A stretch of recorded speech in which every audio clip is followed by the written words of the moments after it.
This channel does not promote any violent, harmful, or illegal activities. All content provided by this channel is meant for an educational purpose only. দেখুন শুনছিলাম কথাগুলো কতগুলো একসঙ্গে ইঙ্গিত দিলেন। দেখুন এটা আপনাদের মনে হবে যে একসঙ্গে দুটো জিনিস আপনাদের নজর কেড়েছে, আমি নিশ্চিত যে শুধু কথাগুলো বললেন সেগুলো তো নয়, এমনভাবে বললেন যে টোনে বললেন সেটা তো খুব তাৎপর্যপূর্ণ, এটাও নিশ্চিতভাবেই আপনাদের নজরে পড়েছে। কিন্তু আমি ভাবছিলাম যে এটার মধ্যে দিয়ে কতগুলো বার্তা চলে গেল। প্রথমত, কে ওখানে বসে আছেন এবং তার সম্পর্কে ওটা অভিযোগ সম্পর্কে মুখ্যমন্ত্রীর কি মত, তিনি কি চোখে দেখছেন সে অভিযোগকে, তার কতটা ভরসা ওই রাজ্যপালের ওপর রয়েছে, সে বিষয়টাকে কিন্তু তিনি পরিষ্কার করে দিলেন। কিচ্ছু রাগঢাক গুড়গুড়ের আর কিছু জায়গা বাকি নেই। দ্বিতীয়ত, একটা ভিডিও ফুটেজ এসেছিল, আরও ভিডিও ফুটেজ যে রয়েছে এবং তার কাছে রয়েছে, এবং তাতে আর কি কেলেঙ্কারির কথা আছে জানি না, কিন্তু কিছু কেলেঙ্কারির বিষয় আছে। সুতরাং ওই যেরকম সিকুয়েলগুলোতে একটা শেষ হলে একটা সিনেমার শেষে একটা ইঙ্গিত দেওয়া থাকে না, যে এর পরেও তার মানে আবার একটা সিনেমা আসছে আর কি, পার্ট 2 পার্ট 3, সেরকম আরও একটা ভিডিও ফুটেজ, আরও একটা কেলেঙ্কারির অভিযোগ যে আসতে চলেছে, তার তো আর বুঝতে আপনাদের আমার কারোর কোনো বাকি নেই আর কি। দেখুন, বাংলার যে নিজের মেয়েকে চেয়েছিল সেই মেয়ে রাজভবনে যেতে ভয় পাচ্ছে, এটাই তো মুখ্যমন্ত্রীর যাবতীয় বক্তব্যের মধ্যে একটা অন্তর্নিহিত বার্তা। এবং সেই রাজ্যপালকে কে পাঠিয়েছে এটা বিবেচনার জন্য বা ইঙ্গিত দিয়ে আপনার আমার সামনে ছেড়ে দেওয়া। বললাম না, এর নাম রাজনীতি। নেতারা এইভাবেই সাধারণের অভিযোগটা হাতিয়ার করে নিজেদের কথাটা বলে ফেলেন। অসাধারণ তারা। এখন পর্যন্ত এই নিয়ে রাজ্যপালের কোনো বক্তব্য আসেনি, আসবে নিশ্চয়ই। আগের দিন বলেছিলেন মুখ্যমন্ত্রীর রাজনীতি নোংরা, এরপর হয়তো নতুন কোনো বিশেষণ যোগ করবেন। তবে বিজেপি নেতারা কিন্তু এখন থেকেই শ্লেষ মেশানো শব্দ ব্যবহার করা শুরু করে দিয়েছেন। রাজ্যপালকে নিশানা করে মুখ্যমন্ত্রী নিজের দলের রাজনৈতিক অবস্থার মজবুত করবেন, আর সেটা চুপচাপ বিজেপি নেতারা হতে দেবেন, সেটা কি হয় নাকি? কিন্তু সঙ্গে সঙ্গে তারা যত বেশি খড়গহস্ত হচ্ছেন এরকম একটা অভিযোগের পরিপ্রেক্ষিতে, তত কিন্তু কোথাও গিয়ে রাজ্যপালকে মানে অন্তত তাদের সামনে থাকুন, তারা পেছনে থাকুন বা পাশে থাকুন, কোথাও একটা অবস্থান রয়েছে রাজ্যপালের আশেপাশে, এটারও কিন্তু একটা জায়গা তারা জনগণের সামনে পরিষ্কার করে দিচ্ছেন। এটা তারা ভাবছেন। ড্রামা নাটক, উনি না গেলেও রাজভবন চলবে, ওনাকে রাজভবনে যাওয়ার দরকার। উনি রামপুরহাটের বকতুইতে যান, যাদের পুড়িয়ে মেরেছেন, হাঁসখালিতে যান, সন্দেশখালীর মা বোনেদের কাছে যান, বড় বড় কথা, ভোটের বাজার গরম করার জন্য। মুখ্যমন্ত্রী যাবেন কি না জানি না, কিন্তু এই যে ডবল স্ট্যান্ডার্ড, শেখ শাহজাহানের ক্ষেত্রে বলা যতক্ষণ না দোষী সাব্যস্ত হচ্ছে শেখ শাহজাহান দোষী নয়, আর রাজ্যপাল আগেই দোষী হয়ে গেল। একটা রাজ্যপালকে দেখেছি তার বাড়িতে এসে টুডি বাল্ব লাগাতে, কালী পুজোর সময় সাজাতে, এই রাজ্যপালকে দেখেছি। আর মুখ্যমন্ত্রীকে দেখেছি যখনই বিপদে পড়েন একান্তে বৈঠক করেন রাজ্যপালের সঙ্গে, প্রধানমন্ত্রীর সঙ্গে। আমরা বারবার বলেছি অফিসারদের নিয়ে বসবেন, আমরা আশেপাশে ঘোরার কথা তো বলিনি। কে যে কি বলছেন জানি না, কিন্তু নিজের কথা ভাবছেন এটা বুঝতে পারছি। নিজের কথা ভাবাটা অবশ্য মোটেই দোষের নয়। বিশেষ করে মানুষ যদি বিপদে পড়ে তাহলে তো নিজের কথা বা নিজের আপনজনদের কথাই চিন্তা করে, সেটাই তো স্বাভাবিক। এটা নিয়ে কোনো অস্বাভাবিক কিছু নেই। কৃত্তিবাসের রামায়ণে কি লেখা আছে জানেন? দেবী দুর্গার কাছে শক্তি প্রার্থনা করেছিলেন শ্রীরাম। কিসের শক্তি? নিশ্চিতভাবেই সেই সময় লঙ্কার বিরুদ্ধে তিনি যুদ্ধ ঘোষণা করে বসে আছেন, সেখানে গিয়ে তার আক্রমণ চালানোর, ওই সার্জিক্যাল স্ট্রাইক চালানোর ব্যাপার ছিল আর কি। রাক্ষসরাজ রাবণকে হারানোর ব্যাপার ছিল, সেই জন্য শক্তি দরকার ছিল। সীতাকে উদ্ধার করে নিয়ে আসার কথা ছিল, সেই জন্য শক্তি দরকার ছিল। অর্থাৎ রামচন্দ্র অকাল বোধন করার সময় নিজের এবং সীতার জন্য প্রার্থনা করেছিলেন, নিজের স্ত্রীর জন্য। হ্যাঁ, আর কেউ নেই। কিন্তু সপ্তকাণ্ড রামায়ণ আওড়ানোটা অন্য কোনো উদ্দেশ্য না, জাস্ট এইটার জন্যে বললাম যে নেতাদের আত্মপক্ষ সমর্থনের সুযোগ তৈরি করে দেওয়া বা চাচা আপন প্রাণ বাচ্চা, এই কথাটার একটা রাজনৈতিক স্বীকৃতি রয়েছে। সেটাই আপনাদের সামনে পরিষ্কার করে দেওয়া আর কি, যে শুধু শুধু তারা যে করছেন তাদের সবসময় কাঠ গোড়ায় তুলে দেবো এরকম হয় নাকি? তারাও তো মানুষ এন্ড অফ দ্য ডে, তাই না? হতে পারেন আপনার আমার মতো সাধারণ নন, কিন্তু তাও বিপদে পড়লে আমরা সাধারণ মানুষ, আমরা দেবদেবীর শরণ নিই। নেতারাও পরিস্থিতি অনুযায়ী হয়তো উদ্ধারকর্তা বাছেন, আর যদি তারা সেটা করেনি তাদের দোষ দেওয়া যায় নাকি? ওই যে বললাম রামচন্দ্র দুর্গার শরণ নিয়েছিলেন, এখন অবশ্য দিনকাল বদলে গেছে, তো অনেক দিন বদলে গেছে, অনেক সময় এসে গেছে, যুগ বদলে গেছে, তো নেতারা অন্য দেবদেবীর থেকে রামের ওপর এখন বেশি আস্থা পান। গত ফেব্রুয়ারি মাসে কংগ্রেস নেতা কমলনাথের দিল্লির বাড়ির ছাদে জয় শ্রীরাম লেখা একটা পতাকা উঠতে দেখেছিলেন সবাই, জানেন তো? এবং সেটি কি হইচই, অনেকেই ভেবেছিলেন যে প্রবীণ কংগ্রেস নেতা বোধহয় এবার বিজেপিতে যোগ দিচ্ছেন, তার ইঙ্গিত এটা। কংগ্রেস নেতারাও অনেকে আশঙ্কা প্রকাশ করেছিলেন, কিন্তু বলেছিলেন যে ওই 1984 দিল্লি হিংসায় জড়িত তিনি, কমলনাথের বিরুদ্ধে এই অভিযোগটা, এটা নতুন করে নাড়াচাড়া শুরু হয়েছে, তো এটা বলে আর কি তারা হয়তো ভাবছিলেন যে এটা কোথাও গিয়ে কমলনাথও হয়তো যোগাযোগটা শুরু করেছেন, যেরকম বলে থাকেন আর কি সবাই, যে বিভিন্ন সময় ওয়াশিং মেশিনের দরকার পড়ে, তো কমলনাথও হয়তো ওয়াশিং মেশিনের দরকার, সেই জন্য ওই পতাকা উড়িয়ে দিয়েছেন। এটাকে তারা লোকসভা ভোটের আগে বিজেপির ষড়যন্ত্র বলতে শুরু করেছিলেন, যে এমন একটা ষড়যন্ত্র করছে যাতে হয়তো কমলনাথ বিজেপিতে চলে যেতে পারে। শেষ পর্যন্ত হয়নি, কমলনাথ বা তার ছেলে বিদায়ী সাংসদ নকুলনাথ কেউ বিজেপিতে যোগ দেননি। কমলনাথের ওই দিল্লির বাড়ির থেকে রাম নাম লেখা গেরুয়া পতাকাটাও নামিয়ে নেওয়া হয়েছে, কিন্তু ব্যাখ্যাটা সেটা অমর অক্ষয় হয়ে থেকেই গেছে। বিপদ বুঝে কমলনাথ রামচন্দ্রের থ্রু দিয়ে বিজেপিকে স্মরণ করেছিলেন। কমলনাথ টু বিজেপি ভায়া রামচন্দ্র, এই একই ব্যাখ্যা তো বীরভূমে সিপিআইএম নেতারাও করছেন। তারাও বলছেন দুঃসময় কাটাতে নাকি অনুব্রত মণ্ডলের বাড়িতে জয় শ্রীরাম পতাকা তোলা হয়েছে। কি অদ্ভুত সমাপতন বলুন তো! সেতু রচনা খেয়াল করে দেখুন, সেতু মানে ব্রিজ, কোথার থেকে কোথায়, কার সঙ্গে কাকে জোরে, চারটিখানি বোঝা। এবার খেয়াল করে দেখুন সেই কমলনাথের কথাটা কি বলছিলাম, কংগ্রেস নেতারা কি ভেবেছিলেন। কোথাও গিয়ে কমলনাথ টু বিজেপি ভায়া রামচন্দ্র। এবার এক্ষেত্রে বামেরা কি দেখছেন, কোথাও গিয়ে বিজেপি টু তৃণমূল কংগ্রেস, বা তৃণমূল কংগ্রেস টু বিজেপি ভায়া অনুব্রত মণ্ডল। কেন? আরে আমরা বারবার মুখ্যমন্ত্রীর মুখে তো শুনছি যে অনুব্রত তাদের রত্ন, তিনি ফিরে আসবেন, বীরের মর্যাদা পাবেন, মানে তার বিলক্ষণ এখন অনুব্রত মণ্ডল তৃণমূলেরই রয়েছেন, তৃণমূলের সম্পদ। সেই তৃণমূলের সম্পদের সঙ্গে যদি কোথাও গিয়ে বিজেপির সম্পর্ক বামেরা দেখতে পান, তাহলে তারা তো কোথাও গিয়ে তৃণমূলের সঙ্গেই বিজেপিকে জুড়ে দিলেন।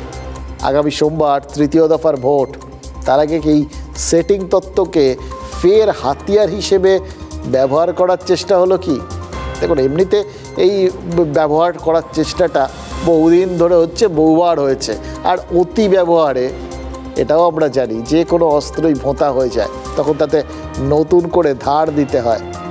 বোলপুরের নিচুপট্টিতে ওই যে মণ্ডল পরিবারের বাড়িটা, সেখানে নাকি এখন কেউ খুব একটা থাকেন না। বাড়ির একতলায় অনুব্রত মণ্ডলের যেটা অফিস ছিল, সেই ঘরটায় কয়েকজন পুলিশ কর্মী থাকে। এমনও তো হতে পারে যে ওই পুলিশ কর্মীদেরই কেউ, বা অনুব্রত মণ্ডলের বাড়ি দেখভালের দায়িত্ব যাদের আছে তাদেরই কেউ গিয়ে ওই বাড়ির ছাদে পতাকাটা টাঙিয়ে দিয়েছেন। পতাকা টাঙানোর ইমপ্লিকেশনটা, মানে এর তাৎপর্যটা ওই বাড়িতে যারা আছেন তারা কি কেউ জানেন না? বা তারা কি এতটাই অজ্ঞ যে ইচ্ছে হলো হঠাৎ করে কার বাড়িতে গিয়ে কী টানাচ্ছেন সেটা ভেবে ফেললেন, নিজের ইচ্ছে মতো টাঙিয়ে দিলেন, অগ্রপশ্চাৎ কিচ্ছু বিবেচনা করলেন না?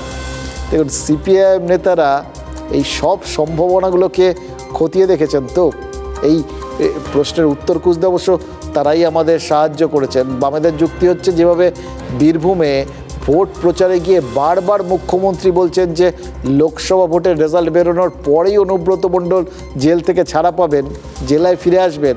তার থেকেই নাকি তারা একটা স্পষ্ট ইঙ্গিত পেয়েছেন। কেষ্টু আজকে আমাদের মধ্যে নেই, তাকে তার মেয়েকে বন্দি করে রাখা হয়েছে, কিন্তু তা সত্ত্বেও আমি মনে করি দেখবেন ইলেকশনের পর ছেড়ে দেবে, ইচ্ছা করে রেখে দেওয়া হয়েছে যাতে সে তৃণমূল করতে না পারে, इलेक्शन आगे बेरोते ना पड़े। अनुव्रत मंडल जानते हो ना आप सभी लोग, जानते हो या नहीं जानते हो? अरे डरो मत, जेल में गए वो, जानते हो या नहीं जानते हो? इन्होंने यहां ये सारा अवैध कारोबार खोल दिया था, गौ तस्करी में लिप्त पाए गए और आज दोनों तिहाड़ की जेल की हवा खा रहे। हमारी सरकार बनने के बाद यहां कटमनी और सिंडिकेट चलाने वाले को उल्टा लटका कर सीधा करने का काम ये भारतीय जनता पार्टी की सरकार कर। केजरीवाल जा বলেছিলেন তারই প্রতিধ্বনি কিন্তু এর আগে আমরা শুনছিলাম শুভেন্দু অধিকারীর মুখে, এইটা অমিত শাহর মুখেও রয়েছে।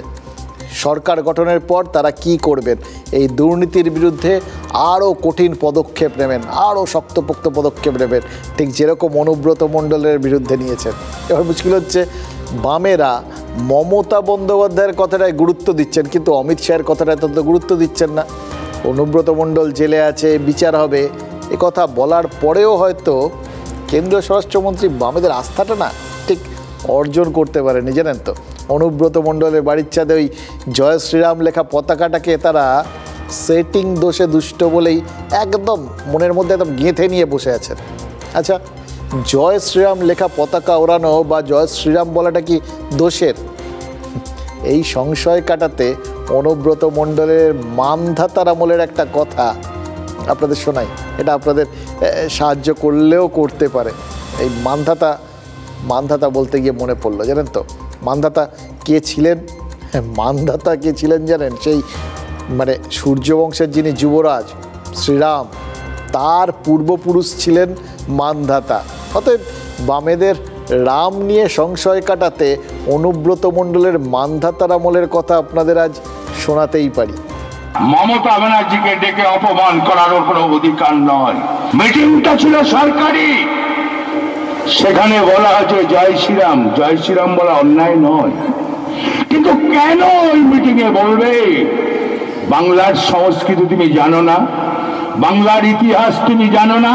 মানে অনুব্রত মণ্ডল পরিষ্কার করে দিয়েছিলেন সময় বিশেষে জয় শ্রীরাম বলা যায়, কোনো সময় কোন সময় বলা যায় না তারও একটা ইঙ্গিত দিয়েছিলেন, কিন্তু সময় বিশেষে যে বলা যায় সেটা যে অন্যায় নয় সেটাও কিন্তু তিনি সেই সময়ের বক্তব্যের মধ্যে তুলে ধরেছিলেন। দেখুন, বীরভূমে তো দুটো লোকসভা আসন, তার মধ্যে একটায় 39% আর একটায় 29% সংখ্যালঘু ভোট। ফলে এটা তো সাদা চোখেই বোঝা যায় যে এটা তৃণমূলের কাছে বেশ স্বস্তিজনক একটা হিসেব। স্বস্তি চোর কাটা কি একবারে নেই? যে ভোটটায় এতদিন একচেটিয়া অধিকার দেখিয়ে এসছে তৃণমূল, সেই ভোটটায় বাম কংগ্রেস জোট ভাগ বসাতে পারে, এই আশঙ্কাটা কি একদম নেই বীরভূম জেলা তৃণমূলের? সেজন্যই কি ওই বিজেপির ভোট ব্যাংকে তারা পাল্টা হামলা চালাতে চাইছেন, মানে ওই পতাকা টতাকা তুলে? দেখুন, 2019-এ যখন লোকসভা ভোট হয়েছিল তখন রাস্তায় উন্নয়ন দাঁড়িয়ে থাকতো। সেই সময় বীরভূম আক্ষরিক অর্থেই কিন্তু ওই বীরদের ভূমি ছিল। এখন বীরশ্রেষ্ঠ কারাগারে আছেন তিহারে, অন্যান্য বীররা আছে, কিন্তু সেই বীরদের মধ্যে একটা বাংলার সেই ভূঁইয়াদের মধ্যে যেরকম লড়াই লেগে থাকতো না, বাংলার এই নিজেদের মধ্যে লড়ার ইতিহাসটা এবং ঐতিহ্যটা এটা অনেক পুরনো আর কি, অতীত থেকেই দেখে এসছি। ফলে এখানেও তাই চলছে। এই বীরেদের মধ্যে ছোটোখাটো বীর, অনেক ছোট ছোট ভূস্বামী, তাদের মধ্যে কে শ্রেষ্ঠ, কে এবার বীরশ্রেষ্ঠ হবে তাই নিয়ে নিজেদের মধ্যে লড়ে যাচ্ছেন। সেই জন্যেই নাকি এপ্রিলের শেষ সপ্তাহে ফের বীরভূম তৃণমূলের কোর কমিটিতে কাজল শেখকে ফিরিয়ে নেওয়ার সিদ্ধান্ত নিয়েছিলেন মমতা বন্দ্যোপাধ্যায়। হয়তো ভাবছিলেন যে বাইরে থাকলে তো পুরো নিজের মতোই পুরো বিষয়টা করবেন, অনেক কিছু থাকতে পারে, ক্ষোভ আক্ষেপ বিভিন্ন কিছু, তার থেকে ভেতরে রাখলে অন্তত খানিকটা তো কন্ট্রোলে থাকবে। তাতেও কি শেষ রক্ষা হবে? দেখুন, ভোটের আগে শেষ বেলায় যখন প্রচারে বেরিয়েছেন তৃণমূল প্রার্থী বীরভূমের শতাব্দী রায়, ফের তিনি বিক্ষোভের মুখে পড়েছেন। মোহাম্মদবাজারে পানীয় জলের সমস্যা, রাস্তার দুরবস্থা, এগুলো সাধারণ মানুষের সমস্যা, আর এই সমস্ত কারণেই মহিলারা সব বিক্ষোভ দেখিয়েছেন। মোহাম্মদবাজারের মহিলারা বলেছেন অন্য সময় তাদের কথা নাকি নেতাদের কানে পৌঁছই না, একমাত্র এই সময়টায় অর্থাৎ ভোটের সময়টাতেই নাকি নেতা নেত্রীদের কানের দরজাটা খোলে, আর তখন যদি জনতা তাদের কথাটা ঢোকাতে পারে তাহলে তারা খানিকটা মানে অ্যাটলিস্ট ঠিক জায়গায় কথাটা পৌঁছতে পারলেন, এরকম একটা পরিস্থিতি তৈরি হয়। এবং এটা শুধু বীরভূম বলে না, কিন্তু মোহাম্মদবাজারের মহিলা বলে না, এটা গোটা বাংলার ক্ষেত্রেই সত্যি, সাধারণ মানুষের জন্য সত্যি। লোকসভা ভোট, সেখানে দেশের শীর্ষ নেতৃত্ব বেছে নেওয়া, এগুলো আছে, দেশের স্বার্থ, দেশের ইস্যু সব আছে, কিন্তু নেতারা আগে লোকাল ইস্যুটা নিয়েও মাথা ঘামান, এটাই এবারের স্পেশালিটি, জানেন তো। ফলে নেতারাও লোকাল ইস্যু নিয়ে ভাবছেন, কিন্তু সেটাও ওই চাচা আপন প্রাণ বাঁচানোর থিওরিতে। খেজুরিতে পঞ্চায়েত সমিতি হাতছাড়া হয়েছে তৃণমূলের এই সময়, মানে যখন দেশের সরকার নির্বাচন নিয়ে সবাই মত্ত, তার ফাঁকে নিজেদের ফোকাসটাকেও নষ্ট করছেন না, টুকটাক করে নিজেদের আসল জায়গাটা সেটা গোছানোর চেষ্টা কিন্তু অব্যাহত। তাই জন্যেই এর ফাঁকে খেজুরিটাকে তৃণমূলের হাত থেকে বিজেপি নিয়ে নিয়েছে। এবার পঞ্চায়েত নির্বাচনের সময় খেজুরিতে উদয় শঙ্কর মাইতি বিজেপির টিকিটে জয়ী হয়েছিলেন, পরে যথারীতি তৃণমূলে যোগ দেন। পঞ্চায়েতে খেজুরি 2 নম্বর পঞ্চায়েত সমিতির সভাপতি পদটাও তার জন্য পান আর কি। লোকসভা ভোটের মুখে তিনি আবার চুপচাপ বিজেপিতে ফিরে এসেছেন। ফলে সংখ্যাতত্ত্বের বিচারে এখন কিন্তু দুর্বল হয়ে পড়ল তৃণমূল, ক্ষমতা গেল বিজেপির হাতে। উদয়বাবু আমাদের দলের প্রতীকে নির্বাচিত সদস্য নয়, তিনি ভারতীয় জনতা পার্টির দ্বারাই নির্বাচিত হয়েছিলেন এবং নির্বাচনের পরে তার দল তাকে পঞ্চায়েত সমিতির সভাপতি করা থেকে বাদ দিয়ে দিয়েছিল নাম। তো তিনি সেই পদের লোভে আমাদের তৃণমূল কংগ্রেসে জয়েন করতে তিনি চেয়েছিলেন, যেহেতু আমরা সেখানে সংখ্যালঘু হয়ে পড়েছিলাম। পরবর্তীকালে তাকে পঞ্চায়েত সমিতির চেয়ারম্যান করা হয়, কিন্তু পঞ্চায়েত সমিতির চেয়ারম্যান হওয়ার পর থেকে আমাদের দলের কোনো কর্মসূচিতে বা দলের কোনো সংগঠনকে বৃদ্ধি করার জন্য তাকে আমরা পাইনি, তিনি ইনঅ্যাক্টিভ ছিলেন দলের কাজে। আর ভুল বুঝিয়ে মস্তানি করে ভয় দেখিয়ে বেশি দিন ক্ষমতা ধরে রাখা যায় না, এটাই তো হওয়ার কথা ছিল। জোর করে দাদাগিরি করে মস্তানি করে পেছন দরজা দিয়ে ক্ষমতা দখল করেছিল খেজুরি 2 পঞ্চায়েত সমিতিতে। আজকে তিনি বুঝতে পেরেছেন যে ভারতীয় জনতা পার্টি আগামী দিনে বাংলাকে দিক নির্দেশ করবে। যখন ভদ্রলোক এর আগে তৃণমূলে গেছিলেন তখন বিজেপির মনে হচ্ছিল ভদ্রলোক লোভী, ওই সভাপতির তালিকায় তার নামটা ছিল না বলে তিনি ওপাশে গেছেন পদের লোভে। আর এখন তৃণমূলের মনে হচ্ছে, বা তারা বলছে এখন, যে তারা জানতেন ওই লোকটা লোভী, তাও তারা নিয়েছিলেন, কারণ নিজেরা সংখ্যালঘু হয়ে গেছিলেন। এসে গেলে নিজেদের একটা বাড়তি পঞ্চায়েত সমিতি চলে এলো, কি অসাধারণ না? আসলে পুরোটা সাধারণ মানুষ কি চাইছে, কি বলেছে কোনো ব্যাপার নেই, নিজেদের স্বার্থ কীভাবে চরিতার্থ হবে রাজনীতিতে, এটা বাদ দিয়ে নেতারা জাস্ট কিছু ভাবেনি এরা। এই যে লোকসভা ভোট শুরু হওয়ার আগে অভিষেক বন্দ্যোপাধ্যায় জানতে চেয়েছিলেন যে দলের দরজাটা একটু অল্প করে খুলবো নাকি। বিজেপি নেতারা মনে হচ্ছে অভিষেকের কথায় টেনশানে পড়ে গেছিলেন, জানেন তো। তাই তৃণমূল দরজাটা কখন খুলছে কখন বন্ধ করছে তার আগেই তারা যেখানে যেমন পারছেন সোজা আট করে দরজা খুলে দিচ্ছেন। এবার সমস্যা একটাই, নেতারা এইভাবে ঘন ঘন যদি দলটা বদলান, জনতার চোখে তো ঝিলিমিলি লেগে যাবে মশাই। পদ্ম ফুলকে তখন ঘাস ফুল, আর ঘাস ফুলকে জনতা যদি পদ্ম ভাবে তাহলে কী হবে?